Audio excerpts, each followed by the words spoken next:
Hello বন্ধুরা, আমি আজ কাঁঠালের পরোটা বানাবো। যার জন্য নিয়েছি ময়দা, পাতিলেবুর রস, চিনি, সাদা তেল, লবণ দিয়ে ময়দাটাকে ভালো করে মেখে নিয়েছি। তারপর একটা পাত্র নিয়েছি, তাতে অনেক কাঁঠাল নিয়েছি।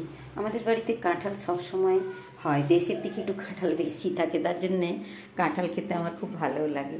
তাই আমি কাঁঠালটাকে ছেঁকে নিয়েছি ছাঁকনিতে খুব ভালো করে, যাতে না একটা রোঁয়াও থাকে। তারপরে আমি ওই কাঁঠালের আঁত দিয়ে আমি ভালো করে ময়দাটাকে আরেকবার মেখে নিয়েছি। এটা জল দিয়ে মাখা হবে না ময়দাটা। তারপর পরোটার আকারে বেলে তাওয়ায় ভেজে নিয়েছি একটা একটা করে।